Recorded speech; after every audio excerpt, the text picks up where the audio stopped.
A ver, ¿en qué nos habíamos quedado? Vamos a recapitular qué fue lo último que vimos, qué conceptos revisamos, en qué nos quedamos con duda antes de empezar con el examen. Porque si les voy a poner examen. De los contenidos que hemos visto hasta ahorita de humanidades, ahorita vemos si se los pongo de 20 preguntas, si se los pongo de 30. Ahorita lo hacemos de volada. Entonces, por eso, ustedes no se apuren por eso.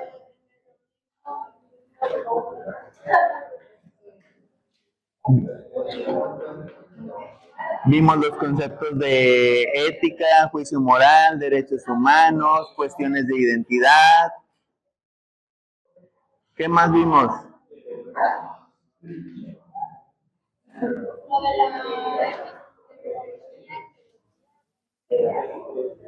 Bueno, eso fue lo que vimos casi desde el principio. De la clase pasada en específico, ¿qué fue lo que vimos? No, eso sí viene, para que no lo vayan a decir, nada más vamos a presentarlo de la clase anterior. No. Legalidad, legitimidad, juicio moral, juicio ético.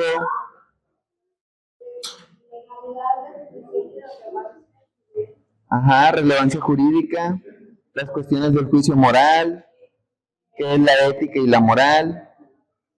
¿Era lo mismo ética y moral? ¿Los valores también eran lo mismo? ¿Qué era la ética?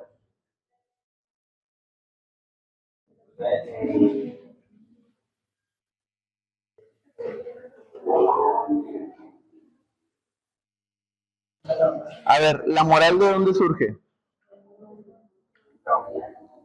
¿Y los valores? De la casa.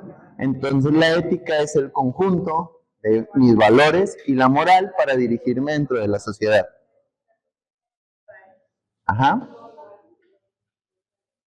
Como disciplina o como rama filosófica, orienta la conducta humana, pero tiene que ver con esa mezcla entre los valores y la moral.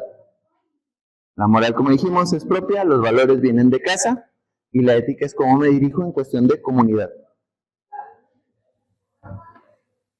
Desde ahí surgimos al juicio moral. ¿Cómo evalúo los actos que yo realizo? ¿Qué comportamientos tengo según mis criterios propios? ¿Con qué intención lo hago? ¿Qué tipo de acto hago? ¿Qué consecuencias va a tener y en qué circunstancias? Porque acuérdense que todo lo que hacemos tiene consecuencias. No existe la casualidad, existe la causalidad.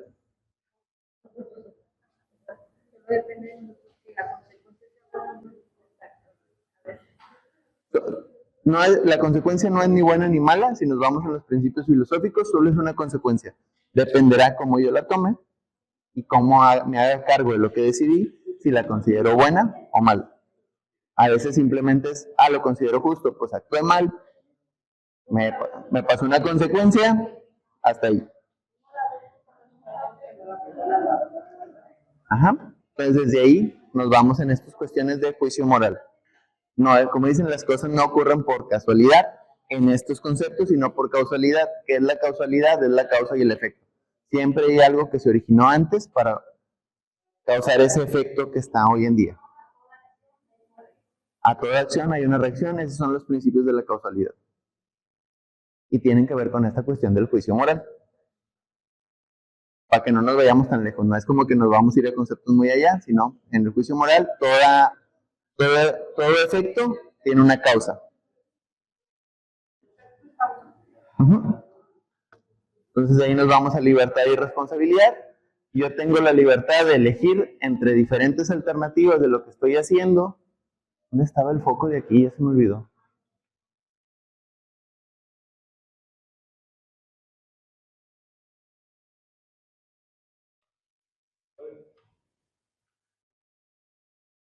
Ahí se ve un poquito mejor. Va.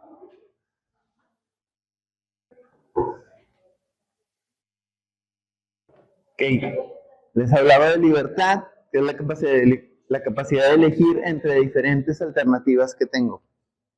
No importa si son buenas o malas, simplemente son alternativas. Como les dicen, el tinte entre lo bueno y lo malo se lo damos nosotros.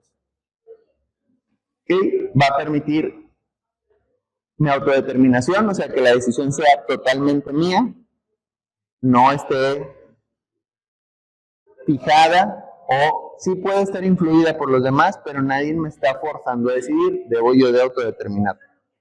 No es lo mismo decir, yo decidí porque me pareció lo más adecuado, pues es que me presionaron. Si hablamos de que me presionaron para decidir algo, no entra como autodeterminación y no entra como una cuestión de libertad. Implica conocimiento de opciones. Por eso les digo, puedo estar influido, pero yo voy a ser el que va a decidir a última hora. Ejemplo de este tipo de cuestiones, como en las votaciones, en cuanto a cuestiones políticas. Yo puedo estar influido por X partido porque se me hace el más adecuado, pero a la hora de la hora, por decisión propia, decido votar por otro completamente diferente porque a última hora me pareció más adecuado. Es autodeterminación propia, aunque haya tenido toda la información antes. ¿Okay? Presupone ausencia de coacción. Esto de la coacción es que alguien más me presione. Como el ejemplo que les da ahorita, yo ya decidí, a última hora cambio, pero resulta que llega alguien en ese preciso momento y me dice, no, porque tú ya habías dicho que ibas a votar por esta situación. O a la hora de elegir un trabajo, o elegir una escuela, o elegir una carrera. Pues es que yo quiero meterme a estudiar a la prepa. No, siempre no, y el último día llego y me inscribo y, supongamos, por dar un ejemplo, llega tu papá, tu hermano, tu amigo, no te inscribas ahí, te conviene más acá donde yo estoy porque está más chido. Y voy y me meto a una escuela donde no me terminaba gustando. Esos son ejemplos de coacción. Que mi decisión se ve modificada y está afectada por un tercero, no por una decisión propia.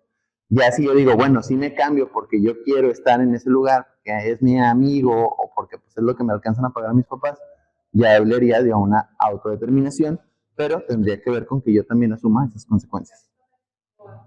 Coacción es cuando me presionan para hacer algo que yo no quiero. ¿Por qué? Porque mi información me dice que la opción más adecuada es otra. ¿Okay? La responsabilidad entra con esta opción de asumir las consecuencias de lo que yo estoy decidiendo. Puede haber una coacción, pero si yo asumo y decido cambiar mi opción, yo me tengo que hacer responsable de esas consecuencias. No es porque, sí, es que le hice caso bonito. No, pues sí, le hice caso, pero la consecuencia es mía. Entonces, en la cuestión legal, ante las normas jurídicas, si yo decido saltármelas, pues va a haber alguna consecuencia jurídica, que me pongan una multa, que me pongan una sanción, que me detengan, dependiendo de la situación. Social ante la comunidad, que te quemen ante la comunidad socialmente, por ejemplo, en la iglesia. Es que Francisco se robó las limonas. Un ejemplo social. Que puede que no llegue una cuestión legal, pero si ante la comunidad pues te van a ver mal porque estás haciendo algo que no es adecuado dentro de ese entorno. Y moral, tu propia conciencia. Si yo decido que algo es malo, voy a tener que asumir las consecuencias de eso. A lo mejor para la comunidad no es malo, a lo mejor legalmente no estoy rompiendo nada, pero en mi juicio personal sí estoy haciendo algo que no es adecuado y yo tengo que asumir esa consecuencia desde la libertad. ¿Por qué? Si yo decidí actuar de esa manera, tengo que asumir todas las consecuencias que eso genere. Eso implica que yo también me esté autocastigando. ¿Y a qué me refiero con autocastigando? Que esté en esa conciencia de chin, hice mal, pero bueno, era lo que tenía que hacer. Es lo que le llamamos de ese cargo de conciencia que te genera. ¿Va? Y luego la interdependencia. Ahí es sin responsabilidad, la libertad se convierte en mera arbitrariedad. No hay ninguna cuestión que me esté dictando de que yo tengo alguna consecuencia.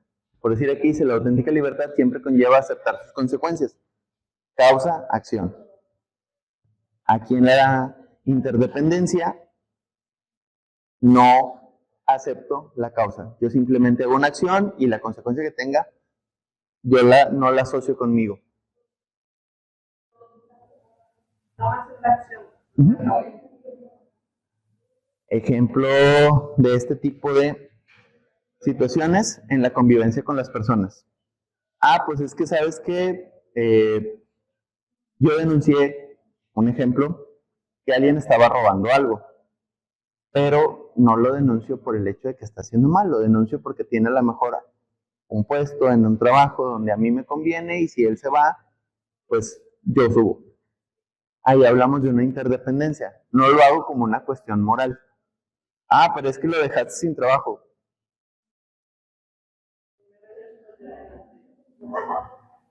Hablaríamos de una cuestión donde no está entrando una cuestión moral. Simplemente es, pues es que ¿qué puede pasar? Pues que a la mejor ahora donde tú vas a entrar a cubrir ese lugar, antes no le ponían tanta atención, pero ahora como ya saben que se da la oportunidad de que te van a poner más atención a ti. Entonces hay que tener como que esa balance y es como que, pero ¿por qué si el que se robaba las cosas? Pues es que, oye, la consecuencia que... Exactamente, entonces no debería ser como que ¿por qué me vigilan a mí? No, pues es que yo ya sé, la realidad debería ser, o desde la cuestión moral es, bueno, ya se dieron cuenta que hay esta cuestión, yo simplemente lo voy a evitar, me van a auditar, me van a estar revisando que no sustraiga cosas, está bien, una consecuencia de la interdependencia sería, pues yo ya lo denuncié, pero pues el otro es porque me checan a mí. Es como que no acepto las consecuencias. Uh-huh. Y como dicen, que garantiza más arriba en cuanto a la cuestión ética de que no vuelva a ocurrir lo mismo. Es como que, ok, yo ya dije, obtengo un beneficio, la causa es que van a estar revisando el lugar o la situación. Por ejemplo, pues es que la encargada de una tortillería se robaba ganancias. Yo subo como encargada porque era la más próxima, pero ahora me van a estar checando todos los días y te sientes como que, pues ¿por qué no me tiene la confianza? Pues es que no tiene que ver contigo, tiene que ver con lo que hacía la otra persona y es una consecuencia. Entra ahí como esa interdependencia. Luego estaba la autonomía, ves la heteronomía. La autonomía es la capacidad de guiarse por mis propios principios tras una reflexión constante. ¿Qué principios me guían? Principios religiosos, principios morales, principios de familia, principios de comunidad, la educación que haya tenido. Todo eso entra en la autonomía moral. Y la heteronomía moral es la acción determinada por los factores externos, sin reflexión propia. ¿Qué me dicta la ley? No lo voy a reflexionar, simplemente lo voy a decir. Pónganse todos de pie.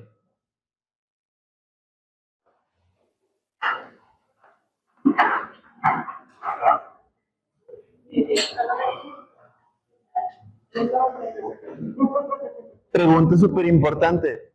¿Por qué se pusieron todos de pie? ¿Entra en autonomía moral o entra en heteronomía moral? Es una acción determinada por factores externos sin reflexión y crítica propia. Les han dicho constantemente que si les piden dentro de la escuela que se pongan de pie, se ponen de pie. No lo reflexionaron. No hay una razón más allá del por qué toman haciéndolo. Era un ejemplo de esta misma cuestión. Ya no lo cuestiono. ¿Por qué? Porque tiene que ver con la dinámica de donde estoy. Es como cuando están en honores a la bandera. Firmes ya. Saludar. Entren esos factores. Tienes que ir a sacar tu INE. Tienes que ir al centro, tienes que ir. Entran todos esos factores de esa acción determinada que tengo que hacer sin crítica propia. No voy a cuestionar que me están pidiendo mi papelería de documentación para un documento que yo necesito como identidad. Entren estos factores de la heteronomía moral. ¿Cómo actúa y por qué actúa? En base a otro punto externo. Acá en la autonomía son decisiones basadas en el razonamiento personal, implica responsabilidad reflexiva y requiere información de criterio ético. Necesito informarme antes de tomar decisiones. En el otro no, es obediencia a tradiciones incuestionadas.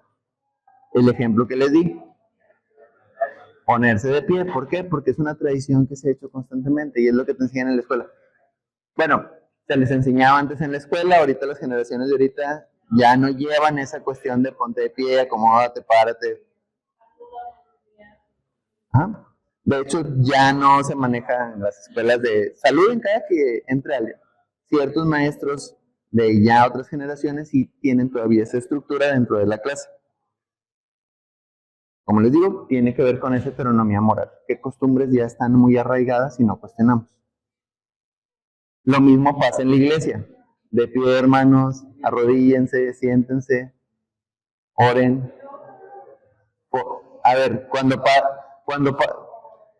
pasas en algún lugar que vas a ir a hacer algún trámite, ¿qué haces sin cuestionar? Hay algo que todos hacemos sin cuestionar. Formarse en una sola fila. Incluso ya ni te dicen, ya llegas y preguntas, ¿dónde está la fila? Ah, esa es otra heteronomía moral. Cuando vas a consultar a una farmacia similar, como no hay turno, ¿qué llegas y preguntas? Y esperas tu turno de manera adecuada. Que es, como dicen, una cuestión moral. Es una obediencia, una tradición, y ya no la cuestiono. ¿Por qué? Porque pues, quiero que respeten mi turno, yo respeto el turno del que está antes de mí. Va en esas mismas cuestiones. Exactamente. Siempre buscamos como esas cuestiones que ya no se dicen, no las establezco yo, pero ya se entienden en esa cuestión de una tradición. Tiene que ver con sumisión a figuras de autoridad, influencia o presión social grupal. En esta presión social grupal es la gente que se quiere meter a una fila y entre todos dicen, oye, fórmate, todos estamos haciendo fila, lo adecuado es que te formes. Exactamente. Entonces, son estas cuestiones que vamos a manejar ahí. Debe de haber un equilibrio necesario. En ocasiones, a lo mejor, esta heteronomía moral me está llevando por algo no adecuado, que hablamos de la reflexión crítica. Yo pueda tomar decisiones de manera adecuada. Si algo no me parece moralmente correcto, por más que diga la tradición que así debe de ser, pero a las necesidades de hoy en día, o las mías propias, esto ya no se adecua, tengo que actuar yo de esta manera. Oye, mi moral me dice que eso no está correcto, porque ahorita la situación es diferente, lo que está ocurriendo no es lo adecuado, aunque esto me diga que así lo debo de hacer, no lo voy a hacer. Y entra en esa participación crítica de la comunidad, porque es correcto y porque no. Porque es correcto que todos los trabajadores tengan una silla en su trabajo y estén adecuados a sentarse. ¿Qué diferencia hay entre que trabajen de pie o que trabajen sentados? Por decir. Digo, vamos como 100 años atrasados de donde se ha explicado esa ley en otros países, pero sí. La ley silla, exactamente. ¿Ok? Bueno, en esa misma cuestión de heteronomía, cuestión moral, autonomía personal, ética, los juicios, hablamos de los valores que decíamos que son aquellos que nos inculcan de casa. No tiene que ver con algo propio porque no lo he formado como criterio, sino es lo que me dicen en casa. Son los que guían nuestras decisiones, modelan nuestra visión del mundo y definen nuestra identidad moral. ¿Qué tan correcto, qué tan incorrecto voy a ser dentro de la sociedad en la que me voy a navegar? Si voy a ser una persona muy correcta o voy a ser una persona flexible que de repente va a tener que romper ciertas cuestiones de ley para poder cuidar su bienestar. Eso no implica que me vaya a robar, porque esa frase de robo por necesidad no aplica, nadie trabaja por gusto.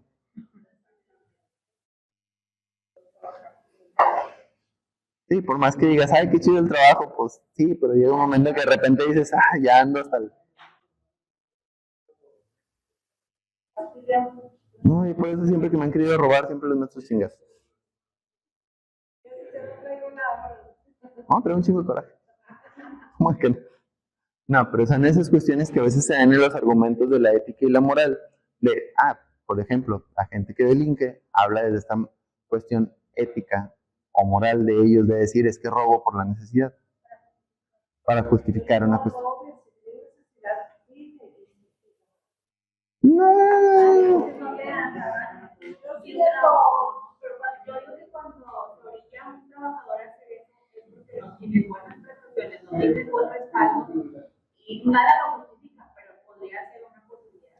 No, la gente no tiene llenadera. En la cuestión económica, por decir, los apoyos gubernamentales que se dan, sí es una idea de apoyar, pero debe de ser a ciertos sectores. La gente se vuelve cómoda. Digo, yo lo he visto y creo que se los había comentado, no me acuerdo si aquí o en otra clase, de que yo conocía madres de familia en las escuelas que no trabajaban, tenían 6 hijos y se mantenían de las becas. Como dicen, ¿para qué trabajo si me mantengo de las becas de mis hijos? Siempre se ha dicho que te mantenga el gobierno no tiene por qué mantenerte. No estamos en una sociedad comunista y si te mantiene el gobierno, tenemos ejemplos de sociedades comunistas donde eso no funciona. Bendito sea Cuba, bendito sea Venezuela, bendito sea Corea del Norte y en su momento Alemania Occidental y Oriental. Es que el comunismo todos van a tener lo mismo, todos tienen derecho a la educación, sí, pero todos van a tener el mismo sueldo. No, la casa no es tuya, la casa te la asigna el gobierno, así que el gobierno te puede decir, sí, tú vives en esa casa, pero ahí tienes 2 cuartos más, ahí van 2 familias, una para cada cuarto. Así es en Cuba, no hay propiedad privada, allá todo es del Estado. Y tienes tu tarjetita de que lo que quieras ir a comprar y nada más tienes limitadas la alimentación, ciertas cosas en el día, puedes comprar 2 panes, que es una madre así. ¿Manda? Y en ciertos sectores. No, yo he ido a Cuba y he ido a Venezuela y una cosa es la parte turística. No, por eso le digo, una cosa es la parte turística y otra parte es la zona conurbada. No, hombre, ese es un pan muy bien hecho. El pan que les dan es una madre así. Porque no hay. Pero ¿por qué en estos tiempos sigue ese régimen? Porque no afecta al resto de países. Entonces, mientras, como no produce nada que sea de interés hacia otros países, los de afuera, los que están adentro no están tan tranquilos. O sea, no es broma que hay gente que te dice, se escapan, no migras, te escapas.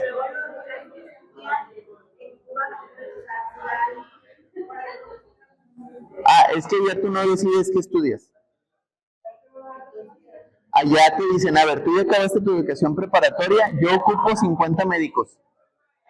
¿Quiénes son los mejores promedio? Usted va a estudiar para ser médico. Yo ocupo 300 contadores. Estos van a pasar contadores. Allá tu formación profesional no depende de lo que tú quieras.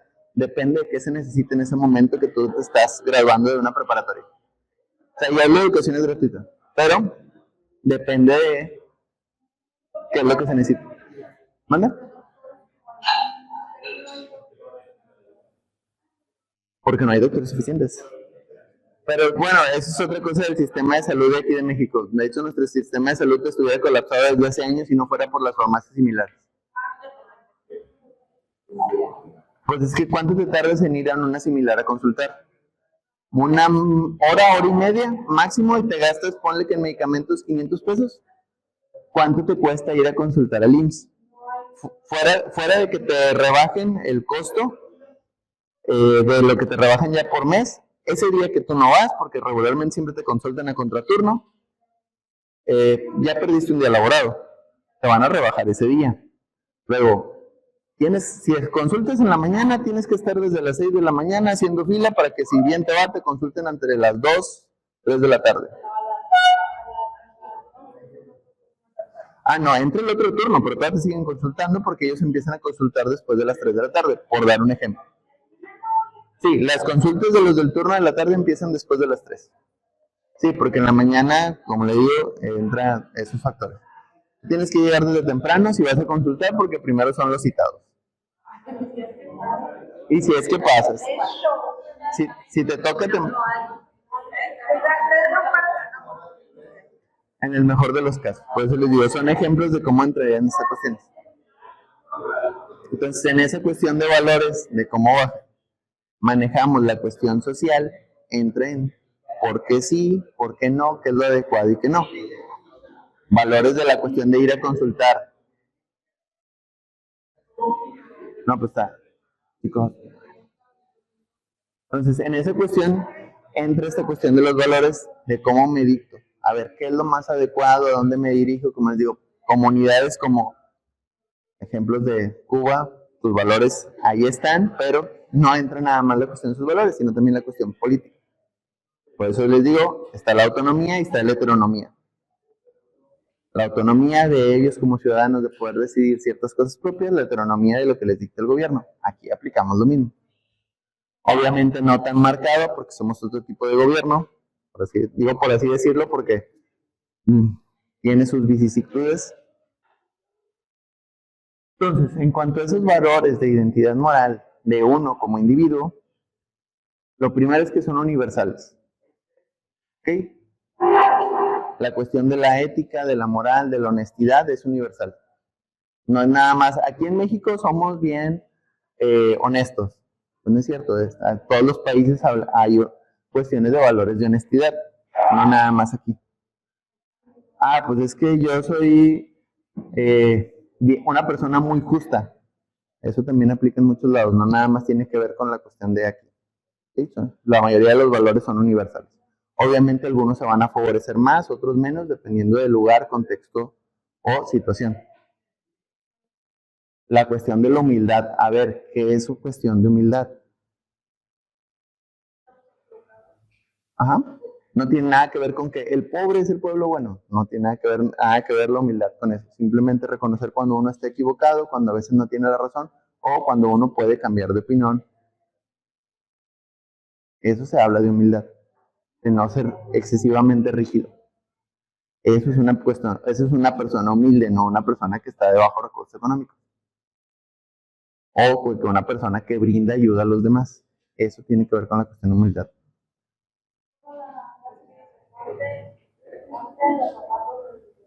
Del otro. Que tiene que ver también con la cuestión de la empatía, que también es un valor, que es entender al otro. No, digo, es muy difícil ponernos en los zapatos del otro, pero sí entender la situación. No siempre se va a poder. ¿Por qué? Porque hay situaciones que no siempre van a justificar una cuestión empática. Como el ejemplo que les decía. De, el que roba porque dice que tiene necesidad. ¿Dónde está la empatía? Yo también tengo necesidad y no robo. Y como dicen, y hay gente que está en situación económica más precaria y no cae en esas situaciones. Eso no conocido que dice, yo robo porque tienen mucho. Yo robo porque no se lo ganó. No tiene gusto. Ay, yo pues tengo mucho porque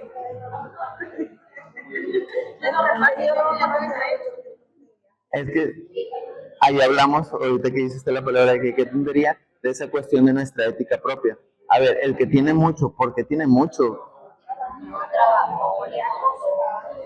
Entonces, desde esa cuestión del esfuerzo, entra la cuestión moral de decir, si me esfuerzo, obtengo. A lo mejor no voy a obtener igual que el vecino, porque a lo mejor él se está esforzando más, o la situación en la que él está es más favorecedora, por eso, digo, yo lo he visto. Hay gente que puede tener el mismo sueldo, ganan exactamente lo mismo, trabajan en el mismo lugar, pero uno tiene más que otro. ¿Por qué? Pues porque a lo mejor uno se administra mucho mejor, hace otros sacrificios que el otro no. Ejemplos de eso, yo nunca he trabajado en fábrica, pero ejemplos de gente que trabaja en fábrica. Los dos hacen tiempos extra, los dos se quedan más tiempo, siempre apoyan y los dos ganan, por dar un ejemplo, 3,500 por semana. Pero uno, cada fin de semana, se sale, toma, gasta y el otro guarda, ahorra, sigue buscando cómo generar más. Uno paga su casa, el otro paga renta, de repente uno ya trae carro, el otro, pues a lo mejor no sale de vacaciones, el otro sale de vacaciones a cada rato, el otro ya le metió un arreglito a su casa. Es donde ahí va generando esa cuestión de disparidad. Que dicen, es que pues yo disfruto ahorita el momento. O como yo les digo a muchos chicos, como les decía la vez de lo de la pensión, es que muchos vemos el hoy, mañana quién sabe. Pues es que el detalle en esa cuestión moral es que pues el mañana ya veremos, el problema es cuando ya llegue ese mañana. Entra en esas cuestiones de esos valores. Van a ser contextuales, van a variar dependiendo de la época. No es lo mismo los valores que se favorecen actualmente que los favores o los valores que se favorecían cuando yo era más niño o cuando ustedes eran más niñas o cuando nuestros abuelos, otras cuestiones. No son las mismas cuestiones de valores.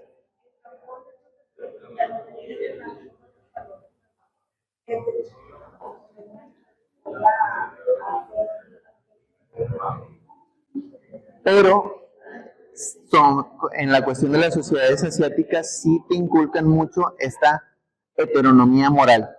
¿Por qué? Porque la sociedad dicta que debes de ser de esta manera. Tú puedes entender todo esto otro de la autonomía moral, pero hay reglas morales de heteronomía que no te puedes brincar. Por decir, un ejemplo de esto, de heteronomía moral que tienen ellos muy marcada, es que hay un día de la semana en específico, por la misma cuestión de la convivencia social, que tienen que salir a convivir con su jefe de área de trabajo. Pero el detalle es que no es voluntario, vas. No, tienes que ir porque es necesario dentro de la parte de la convivencia y implica que te conozcan más. Habla de la cuestión del acercamiento. Entonces no es negociable. Aunque es fuera de las áreas de trabajo y el que se encarga de pagar esa cuestión, porque también entra en esa heteronomía moral, es el jefe. O sea, cuando salen así, él es el que tiene que pagar la comida de todos sus empleados. Porque habla eso. ¿Eso dónde pasa? En Japón. Ellos tienen esa costumbre y les hablo de esta cuestión de heteronomía moral. O sea, es como que la costumbre de que, no me acuerdo qué día, pero es un día de la semana, todas las semanas, sin falla, tienen que ir a convivir con tu jefe de área. No dentro de la empresa, o sea, todos se ponen de acuerdo de que salimos a las 6, bueno, a las 6:30 nos vemos en el estacionamiento y vamos a ir a X restaurante. Esas son las cuestiones de convivencia. O vamos a ir a jugar béisbol.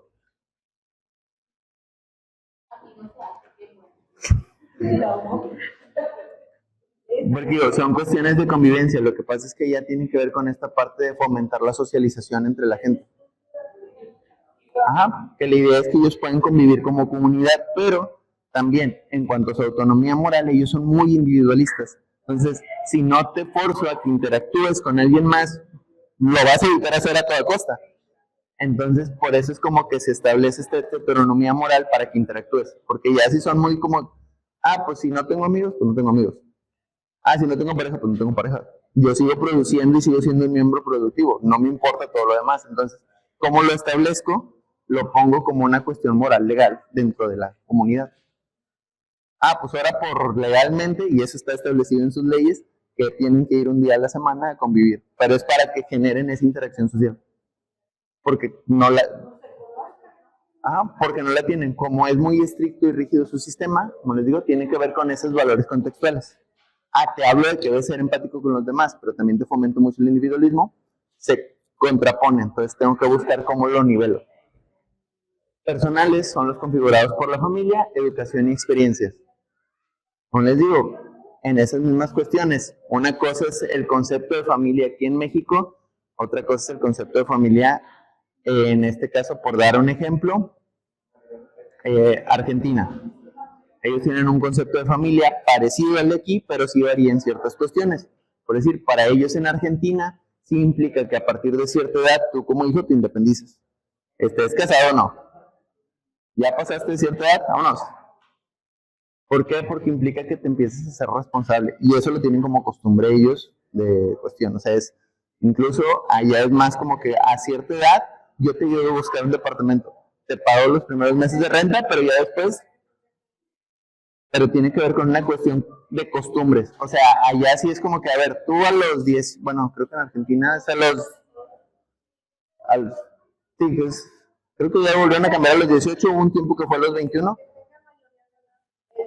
Sí, yo te digo a buscar un departamento regularmente, es cerca de las escuelas donde ellos estudian, y tú estudias y trabajas, yo te pago los primeros meses de renta, porque obviamente no vas a generar tanto, pero ya después de esos primeros meses, ¿por qué? Porque tienes que ser responsable de, ya sea mínimo te puedas mantener tú solo, o si en algún momento llegas a formar familia, sepas lo que implica llevar esos gastos.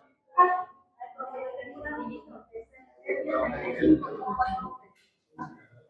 6 meses que el papá de mi mamá en que los 4.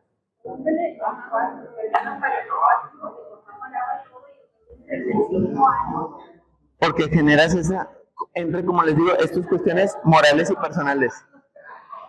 Es que es por decir, no es lo mismo trabajar, vivir en casa de tus papás y que todo el dinero que tú ganas sea para ti y de repente decir, bueno, le doy 500 a mi mamá para la despensa. A decir, Tengo que pagar luz, agua, gas, si tienes luz, la renta del teléfono o el saldo que le pongas, tengo que pagar el internet, si quiero agua caliente, pues ocupo el gas, amueblar la casa, o sea, implica gastos que tampoco son fáciles.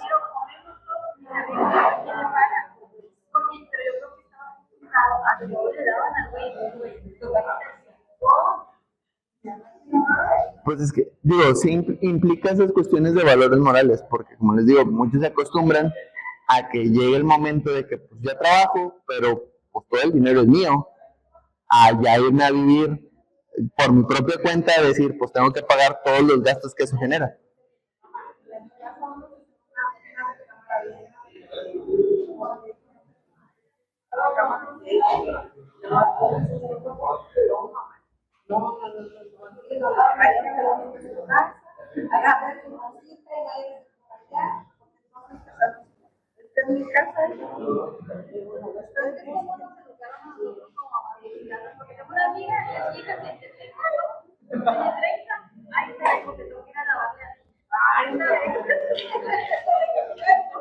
Pero son cuestiones, es como por decir, yo siempre les recomiendo a los chicos, si ustedes van a vivir con sus papás, todo ese dinero que no están gastando, al menos júntenlo para que después, cuando ustedes se independicen, tengan de qué mantenerse. ¿Por qué? Porque comprar un refri no está nada barato, comprarte tu estufa tampoco está barata, hacer la despensa no es nada barato y pagar recibos.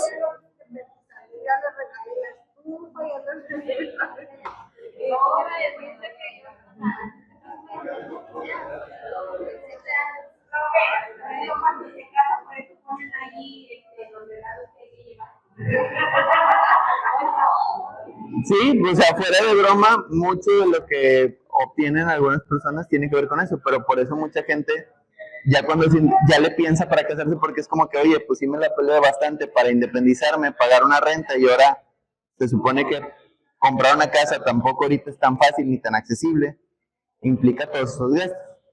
Pero como digo, dependerá de los valores personales. Hay gente que sí se sabe administrar porque sí tiene como esa idea a futuro, hay gente que no. O sea, hay mucha gente que dice, no, pues es que yo no pienso en comprarme alguna casa en algún momento. Que muchos dicen, hoy en día dicen, es que es muy mala inversión. Es que no lo estás buscando como inversión, porque esa es una idea muy errónea que tiene la gente. La casa la quieres para vivir. Ah, es que te puedas estar cambiando de trabajo. Vas a rotar de trabajo sí o sí. Aparte, probablemente te tardes más en encontrar un lugar donde rentar cerca de tu trabajo que en encontrar trabajo. O te puede pasar al revés.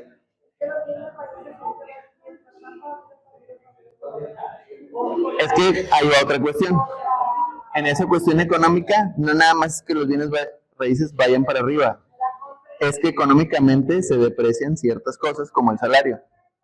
Entonces, como por decir, ahorita el peso mexicano está devaluado en moneda. ¿Cuántos ceros se le quitaron al peso mexicano? Entonces, estos nuevos, pues mucha gente, ¿por qué? Porque tú decías, oye, yo en el banco tengo 20 millones de pesos, hacen el cambio de moneda y ya no tienes 20 millones de pesos, tienes 200,000 pesos. A pesos nuevos. ¿Por qué? Porque juega. Hubo gente a la que le convino porque tenían deudas muy altas y le bajó la deuda. Seguía debiendo, pero te bajó la deuda. Ahí hubo gente a la que le convino. La gente que tenía ahorros guardados, pues le jugó en contra muy feo.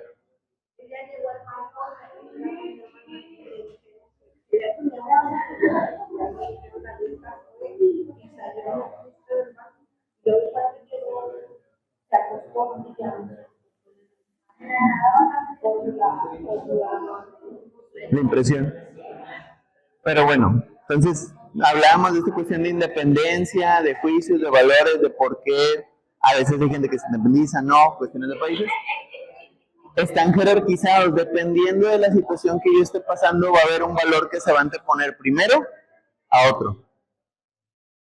Dependiendo de la situación, yo voy a decidir si me voy por la cuestión digna o si me voy por la cuestión justa.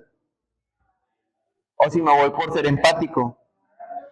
o si me voy por ser humilde. Va a depender de la situación que esté atravesando, por qué valor me voy a guiar.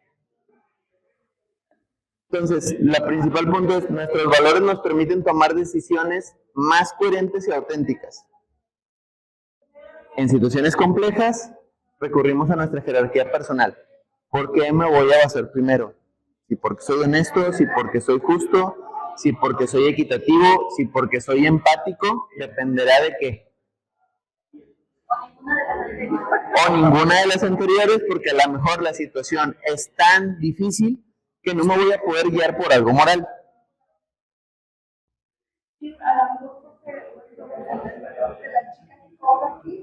Llegó a y le pagamos, pero no había encontrado a y ya pues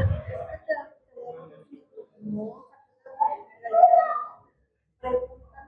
a ver quién te falta y si le faltaba tú le faltabas en tu comportamiento que le notaba la muchacha y le dije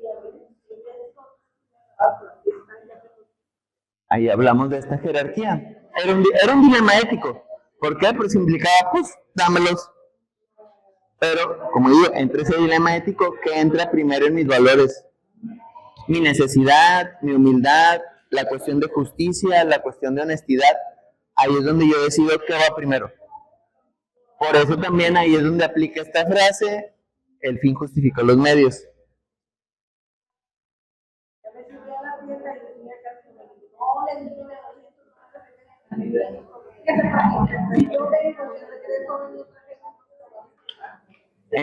Entran las cuestiones, como dicen, morales, de dónde y cómo lo aplico.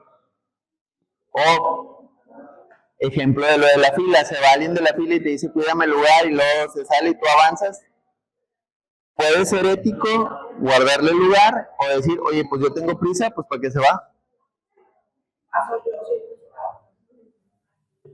Pero como le llamas, que se mueve.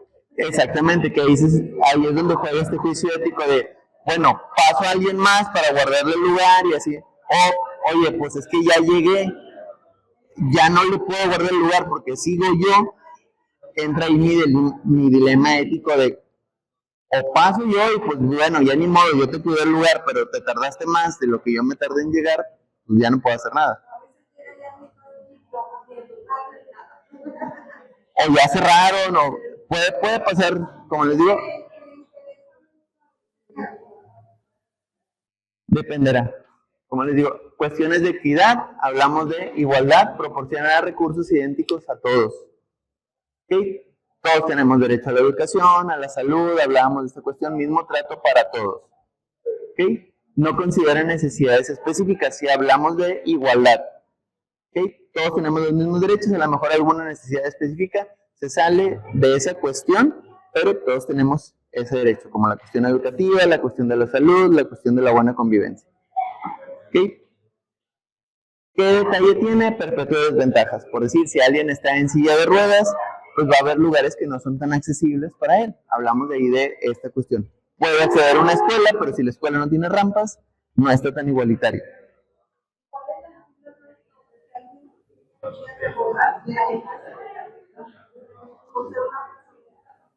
Pero ahí no estaríamos hablando de una cuestión de igualdad.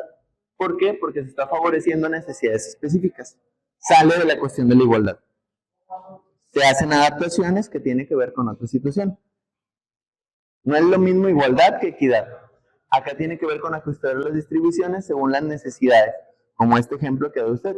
En una fila a alguien en silla de ruedas se le da una fila prioritaria por la situación. Ahí estamos hablando de equidad. Pero igualdad de oportunidades. Pero igualdad de condiciones. Ahí sí ajusto las condiciones para que tú también puedas participar de la misma manera. Son como los espacios de aquí de discapacitados. Los respetas, ¿por qué? Porque a lo mejor ahorita no ha venido nadie que ocupe silla de ruedas, pero si llegase a venir, son espacios que se requieren.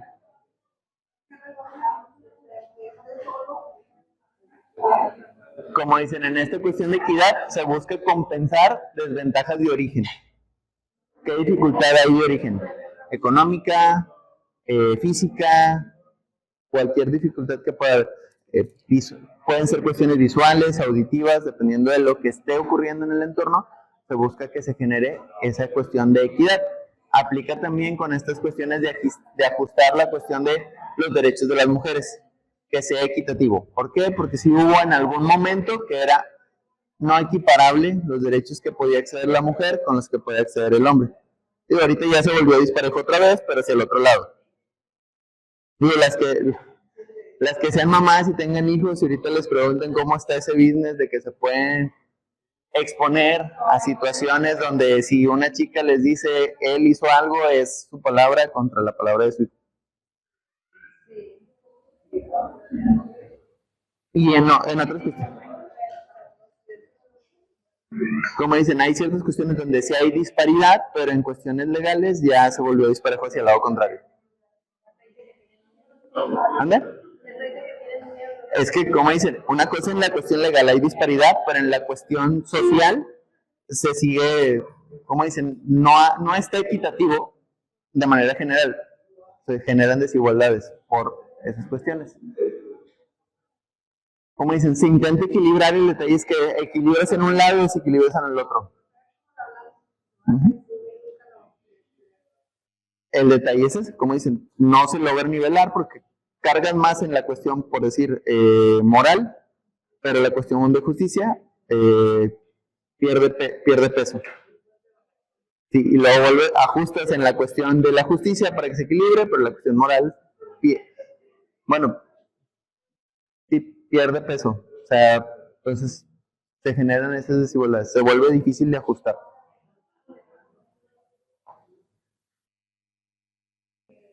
Ética y ciencia, aquí nos vamos a consentimiento informado de las cosas, no maleficencia, transparencia, directrices internacionales y dilemas actuales.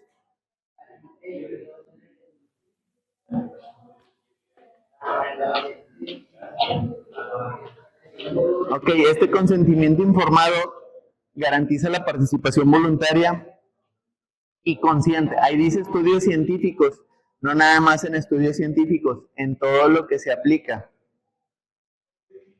Protección de datos, información, a qué accedo y qué no, por qué se puede tener acceso a mi información, de qué manera no. Priorizar, evitar dañar a los humanos o a los sujetos mediante la información, como por ejemplo, ahorita en estos dilemas éticos, el CURP biométrico que quieren hacer de parte del gobierno. Que dicen, es que para localizar a las personas perdidas. ¿Y para qué quieres mis datos biométricos y todo ese informe lo puedes tener de otra manera a la hora de buscar a una persona? Digo, ay, es que el gobierno tiene sus cosas, está como ahora que acaban de decir los cuerpos que encontraron hace poquito ahí en Texcoco, que resulta que era un panteón de hace quién sabe cuántos años, pero no sabía que antes había tenis Nike. Esa idea de poner un chip a las personas que no tiene para qué, como digo, gubernamentalmente a nivel internacional no tiene para qué. Aquí en México sí pudiese tener, pues es el chip, es la cuestión del CURP biométrico, no ocupas poner un chip, ya tienes aparatos que te pueden rastrear, tu celular es un GPS. O sea, sirve para localizar a las personas porque es, digo, yo por decir, yo tengo enlazado mi celular a mi computadora y los celulares de mis papás, entonces si algo llegase a ocurrir, yo puedo saber dónde están ellos en algún momento. Igual aplica con sus hijos o con sus papás. Yo siempre les recomiendo a los chicos que si van a algún lugar que no conocen, activen ese pedo para que al menos sus papás sepan dónde andan. Mandarle GPS por WhatsApp. El detalle es que se corta la conexión en cierto momento, pero tu dispositivo, si tú lo tienes enlazado a tu computadora, tú le puedes activar el rastreo directo. Entonces, tú le puedes decir, si tienen celular y computadora en casa, decirle a tu mamá, ¿sabes qué? Voy a ir a tal lado, pero como no conozco tan bien o algo, voy a dejar la computadora abierta y checas la ubicación. Si no llego para tal hora, si llega a pasar o no me comunico, ahí me puedes buscar. Digo, fuera de broma, sí puede aplicar, sobre todo para los que están más jóvenes cuando andan en lugares que a veces no conocen tan bien o con gente que no conocen tan bien. Digo, fuera de broma, entra con estas cuestiones. Bueno, transparencia sigue publicación de datos completos, rechazando fraude y plagio. Que la información sea fidedigna, que no se le estén robando, que no sean datos falseados.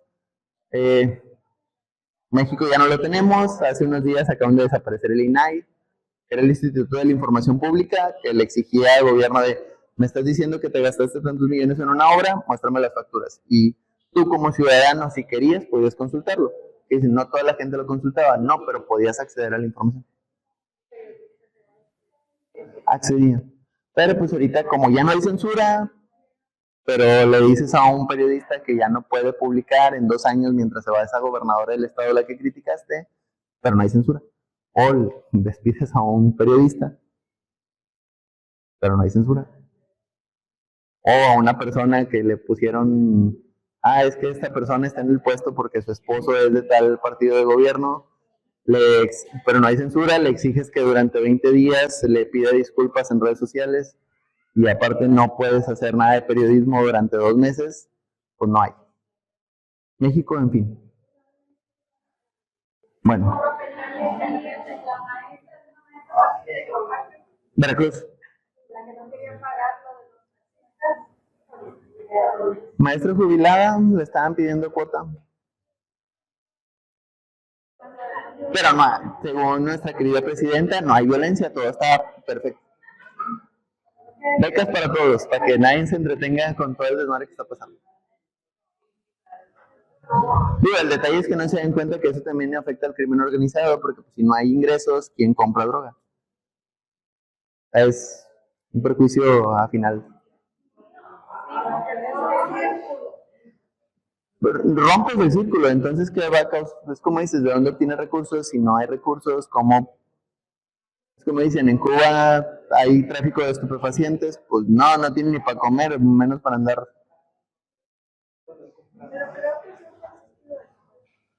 Sí, pero como dicen, no.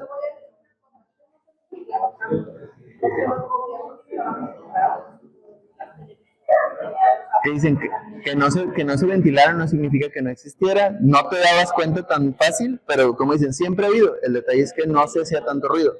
Ventajas que hubo en algún momento que se empezó a hacer ruido y por eso se empezó a hacer más notorio y la gente se empezó a dar cuenta de todas estas situaciones, pues sí, nefastas que había. Entra ahí estas cuestiones éticas de la tecnología.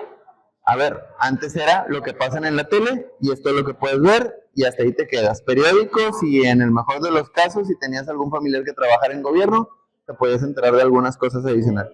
De ahí en fuera, no. ¿Qué revolución hay? Viene la tecnología, tengo acceso a más información, ya no hay esos filtros, puedo acceder a tener más conocimiento de las cosas. ¿Qué retos tenemos? La privacidad comprometida. Cosas buenas, cosas malas. Esa privacidad que implica gobierno, yo como persona individual. A ver, yo como persona individual, ¿mis datos pueden estar comprometidos? Sí. ¿Qué mal uso se puede hacer? Que pidan créditos a mi nombre, que saquen préstamos, que saquen una casa, que dupliquen mi identidad. Siempre ha habido, no era tan, como dicen, antes no era tan notorio porque no era tan fácil accesar a la información. Ahorita que se puede accesar, se corre ese riesgo. ¿Por qué? Porque sí puede pasar, y más cuando son cuestiones de internet. Sesgos algoritmos. Los sesgos de los algoritmos tienen que ver con esto de qué información te muestran en internet. Dependiendo de qué te interese, te van a mostrar más información de ese contenido.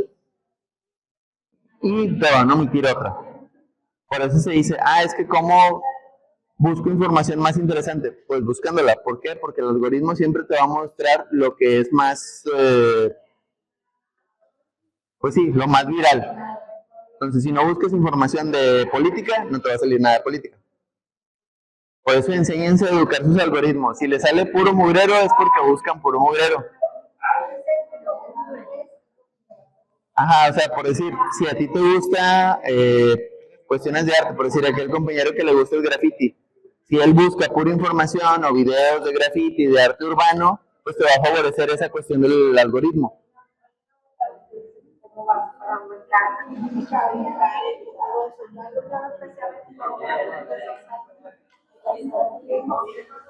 Te tardas en educarlo, tampoco es tan rápido, porque lo primero que te va a arrojar es lo más viral. Pero sí se puede. O sea, si son chavos y le salen puras chavas en su feed, es porque es lo que regularmente dejan que se quede. No, también el algoritmo es bien tramposo, porque si tú te quedas uno o dos videos viendo, el algoritmo lo identifica como objetivo de interés y como es algo muy viral, te lo sigue mandando. Entonces, eso también juega, aunque tú no le likees esos videos, si tú ya te quedaste en dos o tres del mismo contenido, el algoritmo lo identifica como te interesa, porque ya captó tu interés durante algunos segundos. Entonces, ¿dónde no aplica? Porque ya lo he hecho la prueba. Si tú ves algo interesante, por decir, si tú ves reels de cocina, de recetas de cocina, para que te empiece a mandar, ocupas ver más o menos unos 15 y darle like para que te empiece a favorecer en ese contenido. O si ves cosas de mecánica, más o menos también son unos 15 para que el algoritmo te empiece a favorecer en ese contenido. Y de repente te va a filtrar algún otro tipo de videos. Y si tú te quedas con uno o dos que veas más tiempo, eso ya lo identifica como si tú lo hubieras likeado, porque te quedaste viéndolo.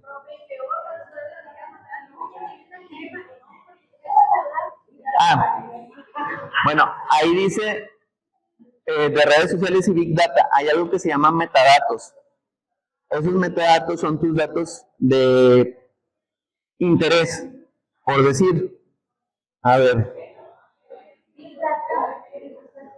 Big Data son la información general o se les llama metadatos, es lo que va a favorecer qué intereses te gustan. Tu celular, por más que desactivadas cosas que tengan, el micrófono siempre está escuchando y siempre está grabando esa información. Facebook tiene acceso, Instagram tiene acceso, TikTok tiene acceso. Entonces, por eso, cuando tú regresas a tu celular y estuviste hablando de algún tema, te va a empezar a mostrar cosas de ese tema. Te va a empezar a mostrar cosas de psiquiatría. Te va a empezar a mostrar cosas de psicología pop, pero te va a empezar a mostrar esa información. Tiene que ver con eso. Lo puedes configurar para que se quite, pero siempre va a manejarlo. O a veces por eso les pasa de que, ay, es que estaba pensando en viajes y me empezaron a salir viajes. Va por lo mismo. Pues es lo mismo, es una IA.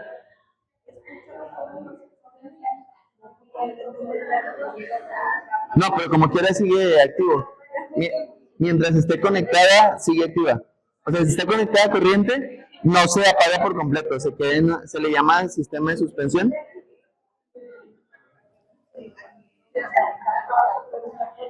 Si está conectada, sigue pendiente.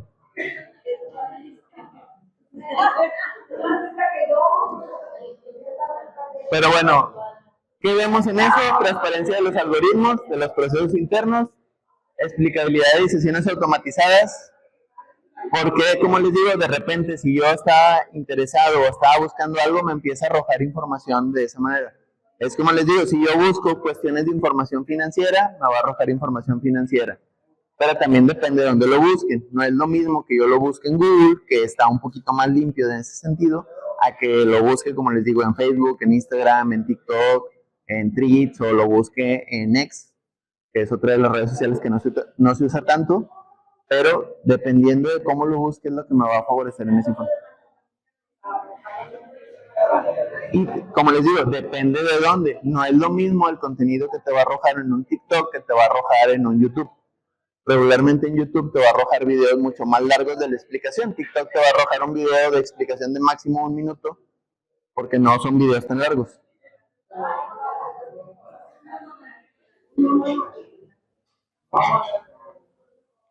Este caso bien importante, lo que les decía, el algoritmo siempre te va a recomendar estereotipos de contenidos digitales.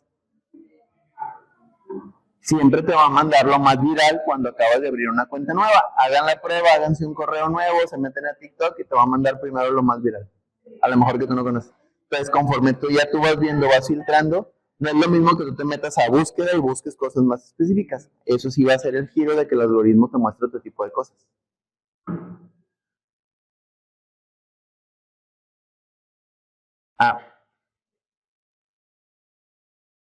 Sistemas de evaluación crediticia que te discriminan por códigos postales. Obviamente, dependiendo de tu código postal, pues el tipo de colonia que tienes implicará que tienes cierto tipo de ingresos económicos.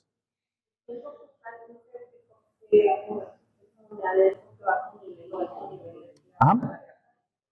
Digo, como quiera, ahorita, miren, en estas cuestiones económicas, la mayoría somos nivel bajo. Bueno, una gran mayoría. Y digo nivel bajo porque incluso en los niveles socioeconómicos es bajo alto, bajo medio, bajo bajo, luego está pobreza y luego ya te vas a pobreza extrema. Nadie aquí estamos en pobreza extrema, la mayoría estamos en pobreza, digo, en nivel bajo. No llegamos a pobreza. Pero siempre tenemos como esta perspectiva de que estamos por encima del nivel socioeconómico. Como les digo, aquí en México, para que estés en clase media, ocupas ganar 70,000 pesos al mes. Un solo miembro de la familia. El ingreso promedio de una familia de clase baja aquí en México, máximo y promedio, me refiero a que es lo que marca por estándar, son 35,000 pesos al mes. Clase baja. ¿Por qué? Porque se está calculando pago de servicios, gastos de despensa, si se está pagando la casa, que muchas casas, a pesar de ahorita que ya se tienen, muchas todavía se siguen pagando. No, bueno, pero por cuestión de edad, por decir, los de aquí, pues muchos todavía viven en casa de sus papás, que regularmente muchos ya están casi en los últimos pagos, por así decirlo. Ya los que son los más chiquitos de su casa, pues probablemente ya cuando su hermano el más grande estaba, pues ya les tocó que la pagaran. Bueno, nos vamos a cuestiones de bioética. Aquí es el campo de estudio de dilemas morales vinculados a la vida, la salud y los avances biotecnológicos modernos. La aplicación médica, qué tipo de medicinas se están utilizando, qué tipos de tratamientos, para quiénes son alcanzables, para quiénes no.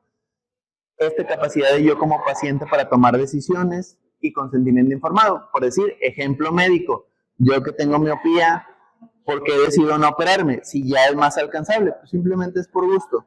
¿Tengo la opción? Sí. ¿Es más económico actualmente? Sí. ¿Por qué no lo hago? No le veo el caso. Me gusta usar lentes. ¿Mande? ¿Cómo? Es que ya me perdí un poquito. ¿Pero qué tiene la medicina nuclear? Ah, bueno, es que la medicina nuclear tiene que ver con los tratamientos médicos para el cáncer, porque se utilizan ciertos isótopos radioactivos para dar esos tratamientos. Uh-huh.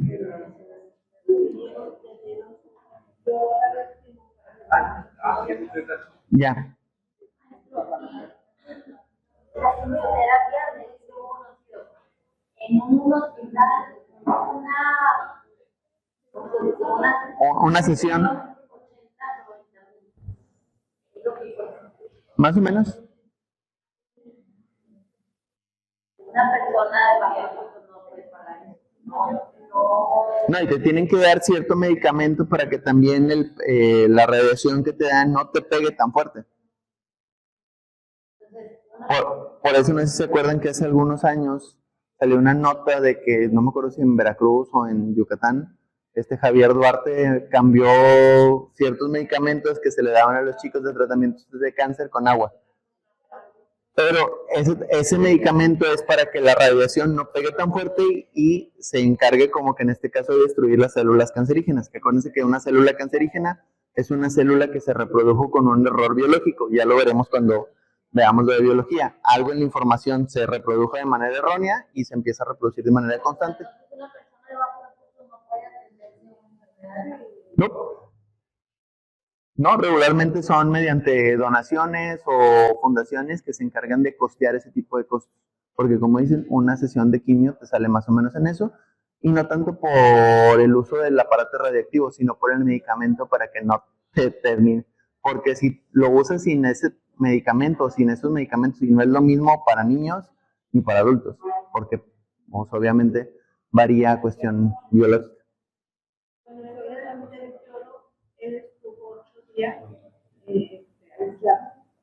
Nada, subió a su recámara, nada, no familia ahí, todo lo que pudiera, pudo desecharlo, él estudiaba con guantes, con cubrebocas, nadie nos tocaba, hasta el día de con tu propia con cubrebocas, porque el yodo se le va y por Sí, sí, en ese momento digo, siempre estamos expuestos a radiación. Aquí tenemos un aparatito que produce, digo, obviamente es tolerable al ser humano, pero termina produciendo radiación. Y obviamente también eso termina provocando que en algunos casos se disparen, si ya eres predispuesto al cáncer. O sea, no es como que se te genera de la nada, no. Ya tenía cierta predisposición, pero se terminó provocando por otras cuestiones. Puede ser a veces por estrés.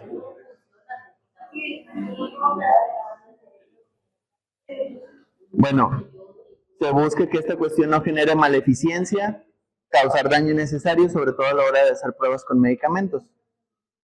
Siempre se debe de hacer pruebas, pero a la hora de trabajarlo con humanos implica cierto periodo de riesgo. Por eso la gente que se presta para hacer las pruebas médicas se les paga bastante bien. Pero pues firmas una responsiva de que pues no vas a...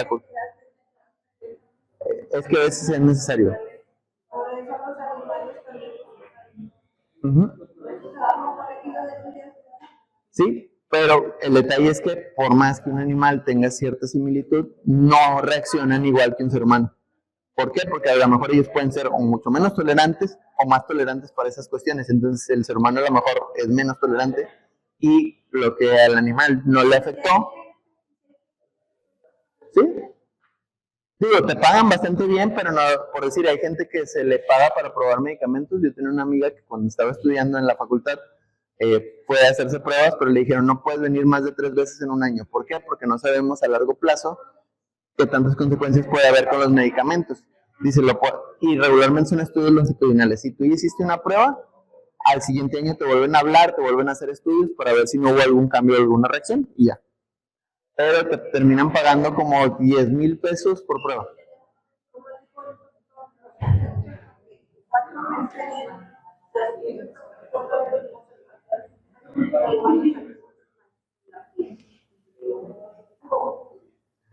Sí, pero son esas cuestiones. Bueno, ¿qué impacto tenemos en cuanto a la tecnología? Dejamos una huella económica. Todo lo que utilizamos de tecnología deja huella económica. Todos los servidores de internet, de Facebook, de inteligencia artificial gastan recursos. Minerales, agua, sobre todo agua. ¿Por qué el agua? Porque regularmente las computadoras generan calor, entonces necesitan estar refrigeradas y muchos ocupan servidores que son bastante grandes. Incluso hay servidores que están sumergidos en el mar para que se mantengan fríos. ¿Mande? O de ciertas empresas están metidos en un tanque sumergidos con agua. Yo tenía una computadora de esas que la tenía armada y la tenía con un sistema de refrigeración de agua. O sea, aparte de los abanicos, le pasaba agua por todo el sistema para que se enfriara. Nada más de novedoso. Pero eso en ese sentido es como el ejemplo más pequeño de cómo se utiliza a nivel general. Por decir, muchas empresas que tienen servidores que se dedican a la tecnología tienen tanques de agua donde tienen sumergidos sus servidores para que no se sobrecalienten. Y pues tienen que estarle vertiendo agua porque esa agua se evapora a final de cuentas. A veces tienen como unos tipos de extractores de humedad para que vuelva a reciclar el agua y la vuelva a... Digo, como quiera se termina evaporando, pero se alcanza a rescatar una parte para no gastar tanto. Se tiene que evaluar riesgos a la hora de implementar tecnologías porque pueden dañar el ecosistema, como en este caso, en el caso de las computadoras o el exceso de uso de la tecnología, termina generando exceso de consumo de agua. Y pues a final de cuentas está en contacto con metales que termina contaminando el agua en algún grado. No tanto como lo sería la contaminación de los residuos de fábricas, pero sí se genera cierto grado de contaminación. Puede convertirlo en agua no potable. Por eso muchos de estos, y por eso dicen que es caro producir cuestiones de tecnología y de software, porque mucha de esa agua que se utiliza es agua de mar. Como no es de uso potable para el ser humano, bueno, pues la podemos utilizar para eso. El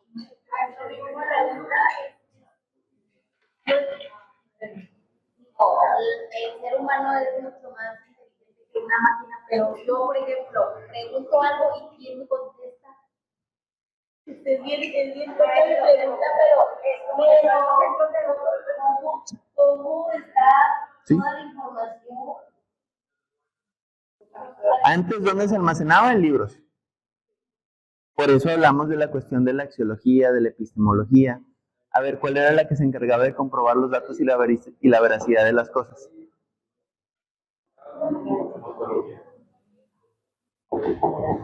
No les mencioné la que era, pero la ontología es la que se encarga de verificar la veracidad. La ontología es la que se encarga. A ver, chéquela.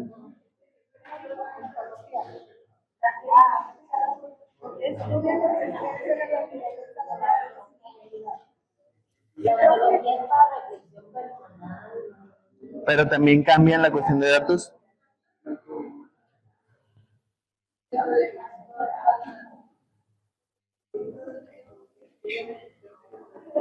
otro día yo te pregunté y decía, ¿sabes cuántas personas están haciendo la misma pregunta? Ahorita lo voy a responder. Porque se sobresatura. Y bueno, sí, pero la ontología es el estudio del ser. En el caso de la inteligencia artificial o de las computadoras, se aplica diferente.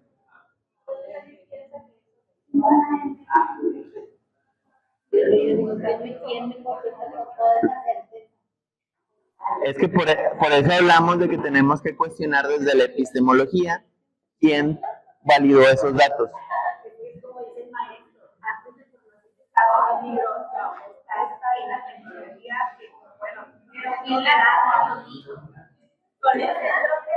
Uno como individuo, y de ahí se tiene que comprobar que sea correcto. Ahí hablamos de la cuestión epistemológica, cuestionarlo. ¿Cómo sé que es correcto? A ver, ¿lo estoy contrastando o simplemente lo estoy leyendo y lo estoy tomando como eso es lo correcto? ¿Va? Ahí entra esta cuestión de los principios, de la justicia, de cómo cuestiono si es real lo que estoy leyendo o no. Todas las preguntas que tienen aquí, ¿qué lo hizo? ¿Por qué? ¿En qué momento? Pero va en ese mismo punto. Tengo que cuestionarlo porque aunque me lo dé como una información como que muy exacta y muy bien estructurada, tengo que cuestionar. Por eso les digo, siempre cuestionen lo que les están arrojando de información, incluso a la hora de buscarlo. Como dice usted, le pregunta y de repente se satura. Sí, ¿por qué? Porque a pesar de que sea una inteligencia artificial, los servidores que tienen cierta capacidad y son de uso público. Entonces, mucha gente está preguntando al mismo tiempo. Que a lo mejor la tiene. Como estaba en mi trabajo, los estudiantes de trabajo, el señor siempre pone campo de y salió una información que había un buque, no sé dónde, que para mantener semillas de todas las partes del mundo, por si llegara a haber algo así, que se hizo un desastre natural y que se acabara todo. Yo dije, bueno, si va a estar encerrado ahí, ¿quién lo va a sacar? ¿Y todos nos vamos a morir? Pues obviamente no se está planeando que es que acuérdense que los planes que se hacen siempre se está considerando que una parte de la población sobreviva y tenga acceso a eso. Obviamente no somos los seleccionados para que sobrevivamos, pero la idea es que acuérdense que cuando se protegen recursos, no solo se protegen recursos, también se designan personas que van a ser protegidas para estar dentro de ese búnker. Si empieza a haber esa crisis, va a haber gente seleccionada que es... Pues mire, así de simple, sencillamente nosotros no. Desde ahí ya hablamos de esa cuestión. Aparte, como dicen, va a haber botánicos, matemáticos, gente que sepa de agricultura para poder darle esa solvencia. ¿Por qué? Porque no es lo mismo que, supongamos, yo soy eléctrico y soy experto en electricidad, pero no soy científico de electricidad. Yo sé manipular la electricidad, de corriente, de acomodar, pero no me encargo de diseñar esas cuestiones. Ocupo a alguien que me ayude a diseñar esa parte. Yo puedo ejecutar la parte física, pero ocupo a alguien que se encargue del diseño. Entonces, acuérdense que aquí como comunidad, por más que tengamos acceso a ciertas cosas, siempre ocupas de la otra parte de quien ejecute. Es como por decir, el médico cirujano, por muy cirujano que sea, no es anestesiólogo. Para eso hay un anestesiólogo. O hay un instrumentalista, que en este caso son los enfermeros, que se especializan de enfermería a ser instrumentalistas. ¿Por qué? Porque el cirujano tiene que estar enfocado en lo que está realizando en el cuerpo y no en voltear a agarrar el aparato que requiere o la pieza médica. Y aún así, como quieran que les ayuden, de repente les olvidan cosas. Entra en esa misma cuestión. Ya. Y no, la siguiente clase vamos a tener que entrar con el examen. Ya no se los alcancé a poner.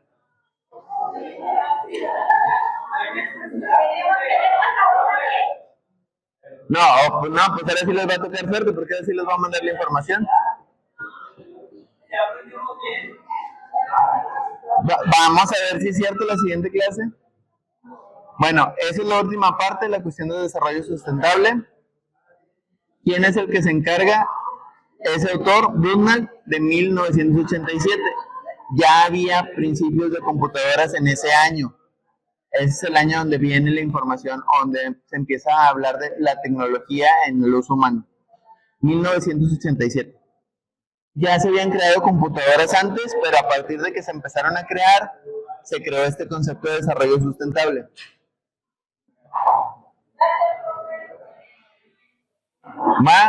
Se habla de 3 pilares, ¿mande?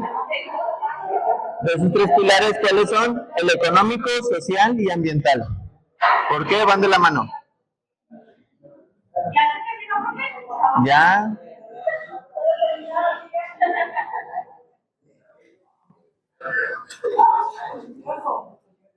Como quiera, al ratito les subo. Ahora sí, ya termina de hacer el grupo. Sí, ya se salvaron. Se les iba a poner pro. El examen ya está hecho. Nada más que se me hace que en lugar de 20 preguntas se las voy a dar en 35.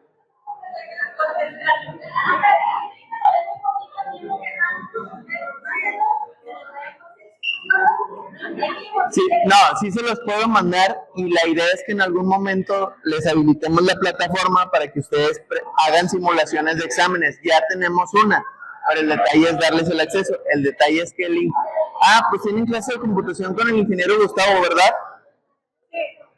Él tiene el acceso a la plataforma que se llama Moodle. Pregúntenle que si les puede dar acceso, les va a pedir sus correos para que puedan ir practicando las simulaciones de lo que vamos viendo. Ya hay un examen de humanidades ahí, pero como quiero yo les voy a poner otro.